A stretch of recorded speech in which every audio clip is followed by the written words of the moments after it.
Hay cosas que México hace con ciertos cuerpos que dicen mucho más sobre México que sobre los cuerpos. Los toma, los convierte en símbolo, los usa para representar algo que el país necesita representar en ese momento.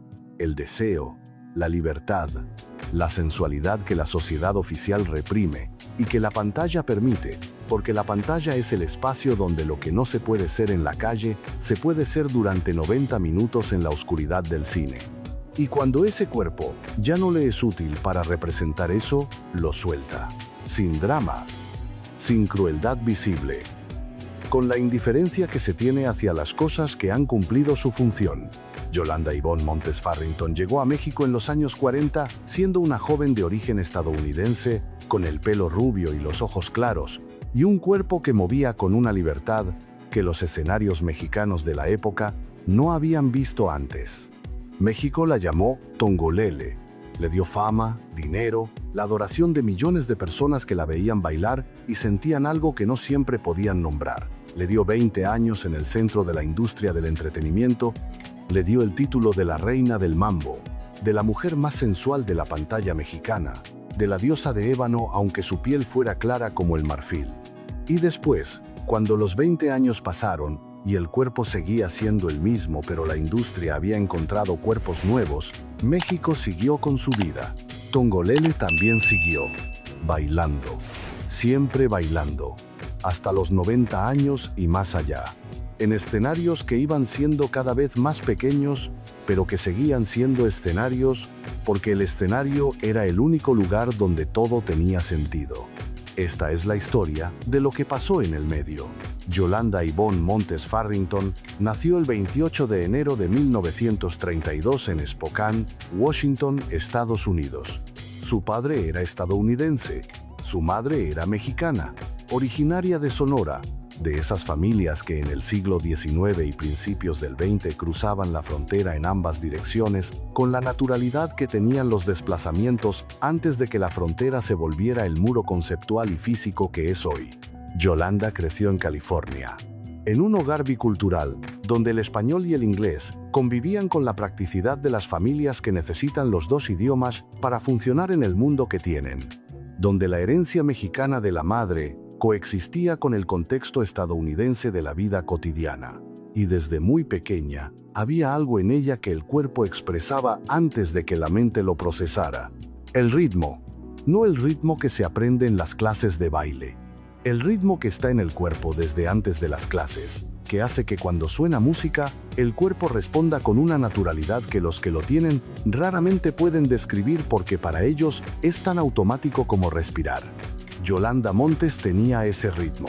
Sus padres lo vieron, la pusieron en clases de baile con la convicción de los padres que reconocen el talento y quieren que tenga la formación que lo haga útil.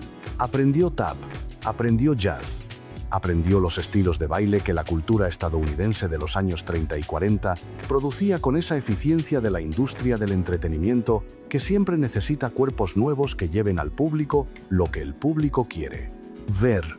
Y después aprendió algo que cambió todo. La música afrocaribeña llegó a California de la manera en que llegan las músicas que son demasiado poderosas para quedarse donde nacieron, por contagio, por los músicos cubanos y puertorriqueños que viajaban al norte, por las grabaciones que la tecnología del disco hacía posibles, por la energía de algo que tenía en su interior una fuerza que cruzaba fronteras sin necesitar pasaporte. Yolanda Montes escuchó esa música, y su cuerpo reconoció algo, no de la manera en que se reconoce algo que ya se sabía, de la manera en que se reconoce algo que estaba esperando llegar, como si el ritmo que había tenido siempre hubiera encontrado finalmente el idioma en que podía expresarse completamente. Empezó a bailar música afrocaribeña, mambo, rumba, los ritmos que venían del Caribe con esa síntesis de África y España y América, que producía algo que ninguno de los tres por separado podía haber producido. Lo bailaba con una naturalidad que los que la vieron en esos años describían con una precisión que se parece a la que se usa para describir los fenómenos físicos, que no parecía estar bailando, sino que parecía ser la música.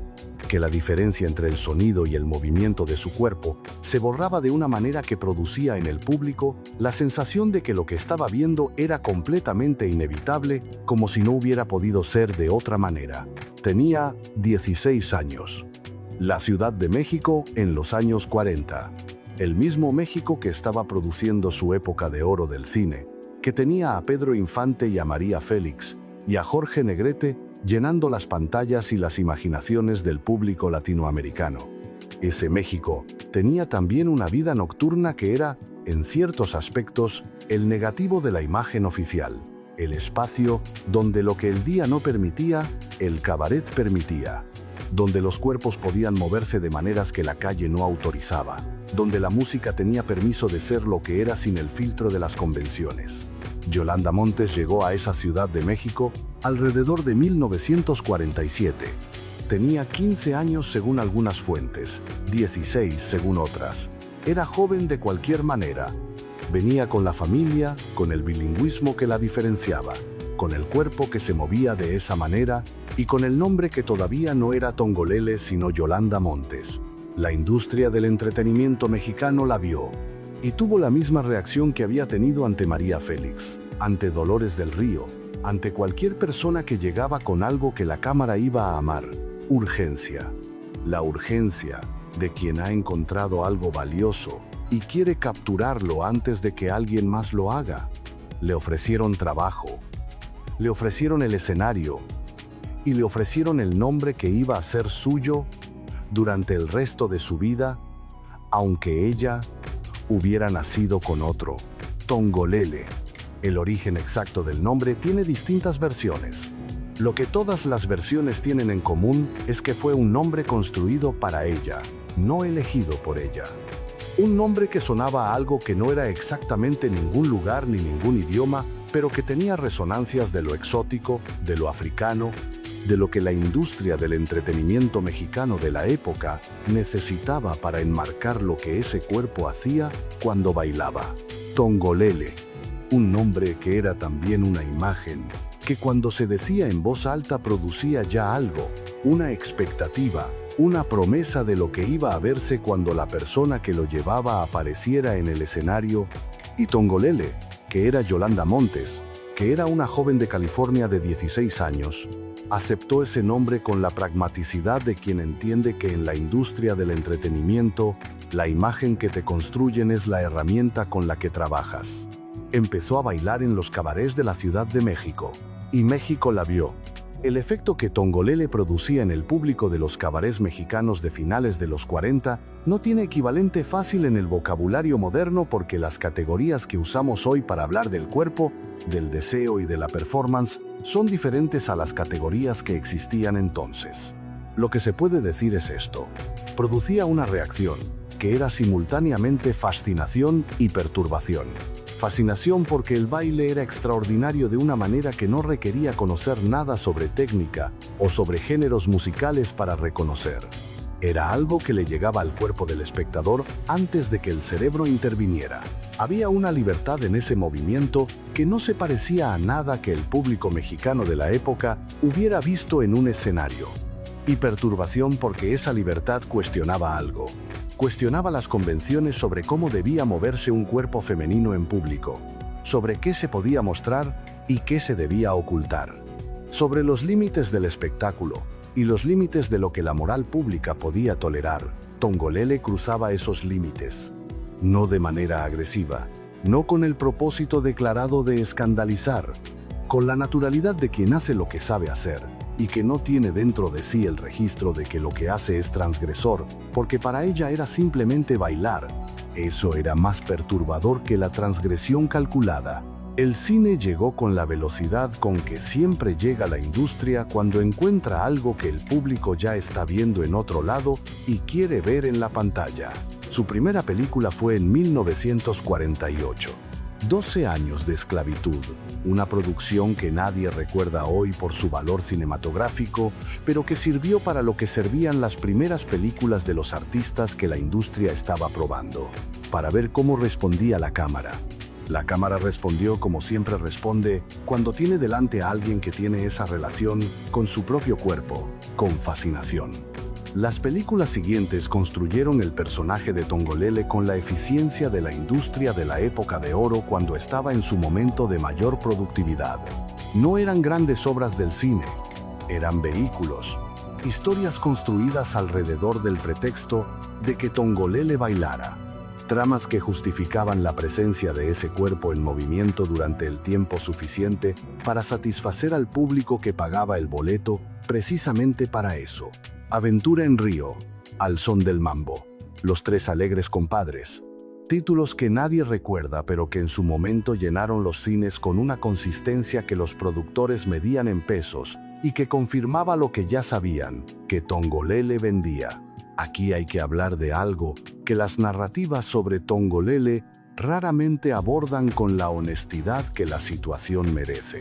La paradoja racial de Tongolele en el México de los años 50. Tongolele era blanca. Tenía el pelo rubio, los ojos claros, la piel que ningún sol había oscurecido de manera permanente. Era, por sus características físicas, lo que en la taxonomía racial del México de la época se clasificaba como güera, blanca, de las que en ciertos contextos sociales tenían automáticamente más acceso, más credibilidad, más presencia en los espacios de poder. Y sin embargo, la industria cinematográfica la construyó como exótica.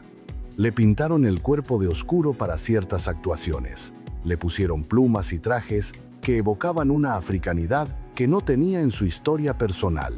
La llamaron la diosa de ébano, aunque el ébano fuera un color que su piel no tenía de manera natural.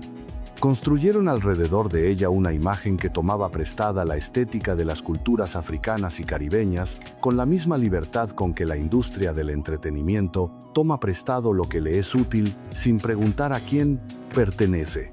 Eso tiene un nombre que en los años 50 no se usaba con la frecuencia con que se usa hoy, pero que describe exactamente lo que pasaba: apropiación. Y Tongolele, que era una joven de 16, 17, 18 años en el momento en que todo esto se construyó alrededor de ella, lo aceptó porque era lo que había, porque era la imagen que la industria quería y que el público consumía, porque era, en los términos concretos de lo que significaba para su vida, la diferencia entre tener trabajo y no tenerlo. Eso no la hace culpable, la hace humana, pero la paradoja existe y merece ser nombrada. Una mujer blanca estadounidense convertida en ícono de exotismo afrocaribeño para el consumo del público mexicano. La industria construyendo la identidad que le era útil con independencia de la identidad real de la persona. La vida privada de Tongolele en esos años de mayor fama era más solitaria de lo que los titulares de las revistas del corazón sugerían. Había hombres, había admiradores, había la atención que genera la fama, y especialmente la fama construida sobre la imagen de la sensualidad, que atrae una clase específica de atención que raramente tiene que ver con la persona real y mucho con la proyección de lo que el público ha decidido que esa persona representa. Pero la persona real era Yolanda Montes, una joven que había llegado a México siendo casi una niña, que hablaba español con acento, que en los años de mayor visibilidad pública vivía en una ciudad que no era la suya de nacimiento, en un país que no era el suyo de nacimiento, interpretando un personaje que tampoco era exactamente el suyo. La soledad de esa situación no siempre era visible desde afuera.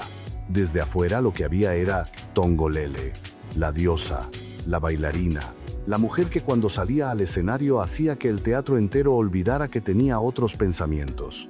Desde adentro había Yolanda Montes, la persona que después del espectáculo se quitaba el traje y la pintura del cuerpo y volvía a ser quien era.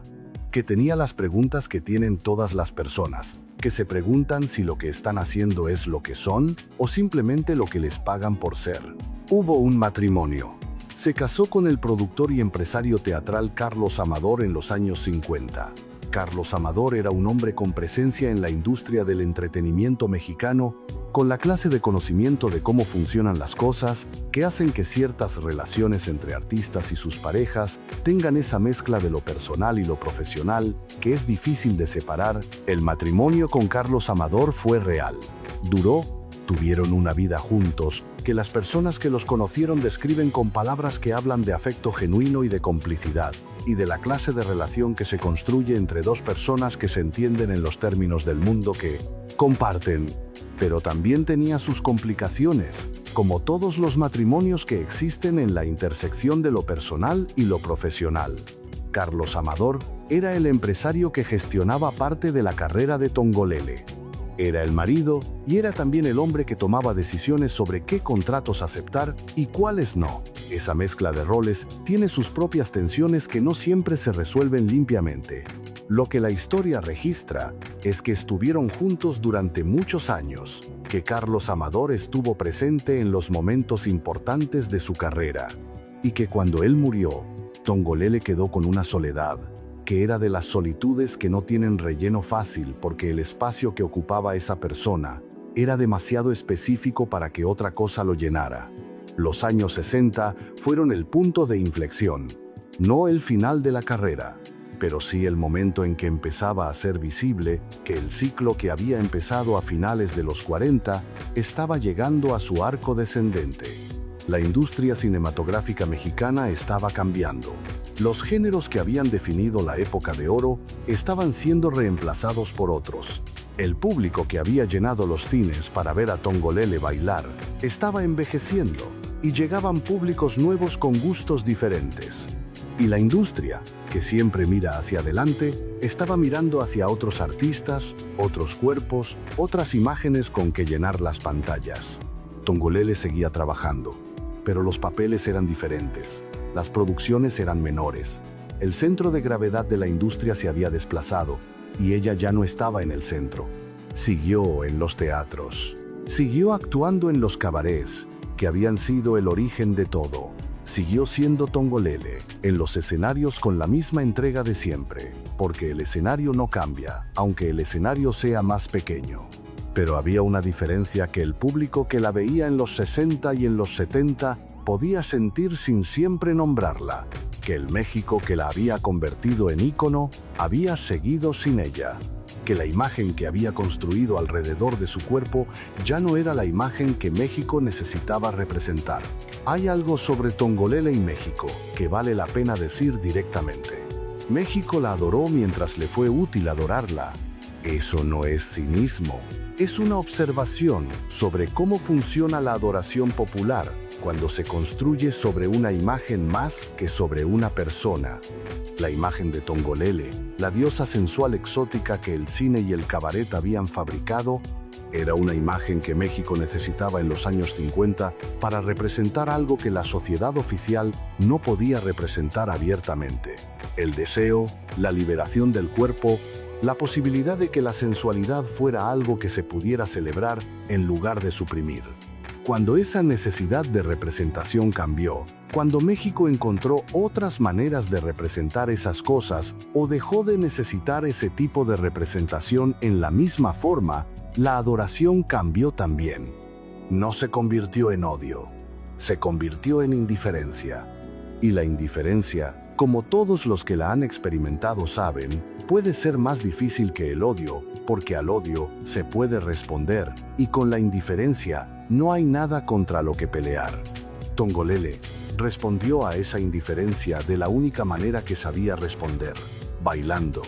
Los años 80 y 90 fueron los años de la reinvención de segunda velocidad, no la reinvención brillante que tienen algunos artistas que encuentran una segunda carrera más grande que la primera. La reinvención más modesta y más honesta de alguien que sigue haciendo lo que sabe hacer en los espacios que están disponibles. Teatros de revista, shows de variedades, apariciones en programas de televisión que la invitaban con la combinación del respeto por lo que había sido y la curiosidad sobre cómo seguía siendo. Entrevistas en las que los periodistas le preguntaban sobre la época de oro con la actitud de quien habla del pasado, como si el pasado fuera el único territorio legítimo de Tongolele. Ella respondía a esas entrevistas con una mezcla de paciencia y de algo que era difícil de nombrar exactamente. No amargura, que sería comprensible pero que no era la palabra correcta.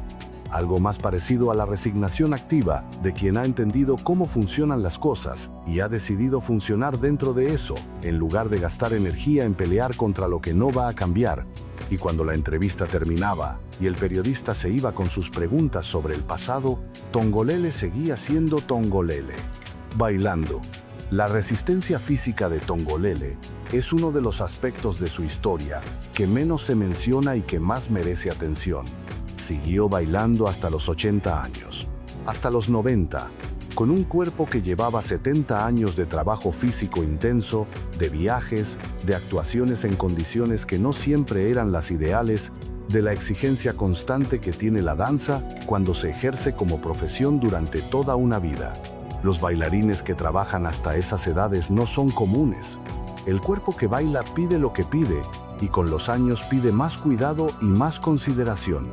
Las articulaciones tienen memoria de todo lo que han hecho, y esa memoria a veces duele. Tongolele seguía bailando, no igual que a los 20 años. No con la misma velocidad ni con la misma extensión de movimiento, pero con algo que la velocidad y la extensión no pueden reemplazar.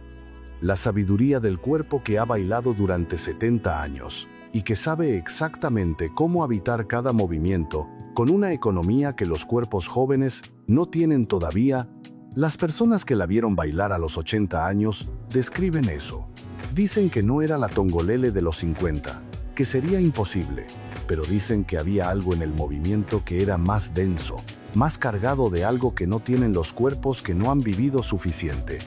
La experiencia visible en el cuerpo, el tiempo convertido en movimiento. Hay una entrevista que Tongolele dio cuando tenía más de 80 años que las personas que la vieron recuerdan con precisión. Le preguntaron si se arrepentía de algo. Se quedó un momento en silencio. No el silencio de quien no tiene respuesta, sino el de quien tiene demasiadas y está eligiendo cuál dar. Y dijo algo que parecía sencillo y no lo era. Dijo que no se arrepentía de haber bailado, que si había algo de lo que pudiera arrepentirse, era de las veces en que no había bailado cuando podía hacerlo. De las noches en que el cansancio o las circunstancias habían puesto algo entre ella y el escenario. Dijo que el escenario era el único lugar donde todo tenía el orden correcto, que fuera del escenario las cosas eran complicadas e inciertas y que no siempre se podía entender por qué pasaban. Que en el escenario, con la música, todo tenía sentido de una manera que el resto de la vida raramente tenía. El periodista que hacía la entrevista asintió con esa cortesía profesional que tienen los periodistas cuando escuchan algo que necesitarían más tiempo para procesar del que el formato de la entrevista les da. Pero lo que Tongolele había dicho era algo que las personas que la escucharon entendieron de manera inmediata. Porque hay personas así. Personas para quienes el arte, la música, el movimiento, el escenario, es el lugar donde el mundo tiene el orden que en ningún otro lado tiene. Para quienes salir a bailar o a cantar o a actuar no es trabajo en el sentido de obligación, sino trabajo en el sentido de la única actividad que hace que todo lo demás tenga coherencia. Tongolele era una de esas personas. Y México, que la había usado y después la había dejado ir, no siempre entendió eso sobre ella. La vejez de Tongolele tiene algo que las historias de vejez raramente tienen y que merece ser dicho. Tuvo dignidad. No la dignidad fabricada que se construye con la nostalgia y el reconocimiento póstumo en vida. La dignidad real de alguien que siguió siendo lo que era, aunque el mundo que había construido alrededor de lo que era, se hubiera ido reorganizando de maneras que la dejaban cada vez más en los márgenes. Siguió bailando en los escenarios que estaban disponibles, siguió dando entrevistas, siguió siendo Tongolele con la consistencia de alguien que ha entendido que la identidad no es algo que se pueda guardar para mejor ocasión, sino algo que se ejerce en las condiciones que hay. Hubo momentos de reconocimiento tardío, festivales de cine que la invitaron para hablar de la época de oro, investigadores de la cultura popular mexicana que escribieron sobre su importancia, generaciones más jóvenes que la descubrieron a través de las películas y que llegaron a ella con esa mezcla de fascinación histórica y curiosidad genuina que tienen los encuentros con alguien que pertenece a un tiempo que ya no existe, pero que de alguna manera sigue presente. Tongolele recibía esas atenciones con la ecuanimidad de quien ha vivido suficiente como para saber exactamente cuánto valen y cuánto no valen. Valían algo, no todo. Lo que valía todo seguía siendo el escenario. Las mujeres de más de 60 años en México que recuerdan a Tongolele, la recuerdan de maneras que dicen algo interesante sobre cómo esa imagen funcionó en su momento. Las que la recuerdan de niñas, que la vieron en las películas de los 50 siendo sus madres o sus tías quienes las llevaban al cine, recuerdan algo que era confuso en su momento y que el tiempo ha clarificado, que había algo en esa mujer en la pantalla que las adultas miraban con una atención que tenía capas. El placer visual sí, pero también algo más complicado, algo que tenía que ver con la libertad de ese cuerpo, con la manera en que se movía sin pedir permiso, con algo que esas mujeres que llevaban a sus hijas al cine raramente podían tener en sus propias vidas. Tongolele en pantalla era la libertad que no se podía tener en la calle. Por eso la miraban, por eso la llenaron los cines durante 20 años. Por eso el recuerdo de esa imagen persiste en generaciones que la vieron de niñas y que ahora tienen 60, 70, 80 años. No es solo nostalgia de una época, es el recuerdo de algo que esa imagen les dijo sobre la posibilidad de ser diferente de lo que la vida cotidiana pedía que fueran. Tongolele vivió hasta los 90 años y más. Siguió apareciendo en eventos públicos cuando el cuerpo lo permitía. Siguió siendo noticia, aunque cada vez con menos frecuencia, cuando algo la traía al presente, una nueva generación que la descubría, un homenaje, una aparición sorpresiva en algún programa de televisión, y en esas apariciones tardías había algo que los que la veían notaban con una mezcla de admiración y de algo más difícil de nombrar, que Tongolele, con 90 años, seguía siendo Tongolele.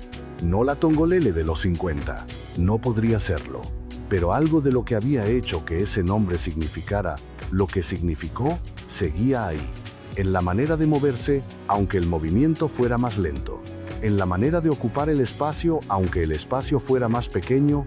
En esa presencia que ciertas personas tienen y que el tiempo trabaja, pero no borra. México, que la había convertido en símbolo y después la había dejado ir con la indiferencia de quien ha terminado con un objeto que ya cumplió su función, la recibía en esas apariciones tardías, con la emoción de quien ve algo que creía perdido y que resulta que todavía existe. Esa emoción era genuina.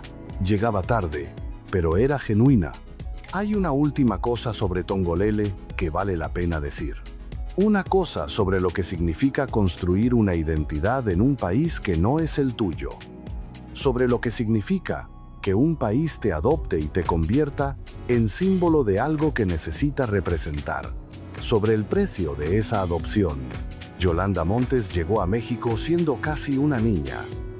México la convirtió en Tongolele, le dio un nombre, una imagen, una identidad que era en parte suya y en parte fabricada por la industria que la necesitaba. Le dio fama y trabajo, y la posibilidad de hacer con su cuerpo lo que su cuerpo pedía hacer. Y le dio también la experiencia de ser siempre un poco extranjera, de hablar el idioma con acento, de tener una herencia estadounidense que en ciertos momentos era mencionada con la actitud de quien señala algo que no encaja del todo. De ser la extranjera que México había adoptado, pero que nunca dejó de ser extranjera. Eso tiene un costo que no siempre se contabiliza en las historias de los artistas que llegan de otros países y que triunfan en México. El costo de construir una vida en un lugar que te quiere por lo que produces, pero que no siempre sabe cómo quererte por lo que eres. Tongolele lo pagó y siguió bailando de todas formas, porque el baile era lo que era. Y lo que era no dependía de que México lo entendiera completamente. Dependía de la música. Y la música seguía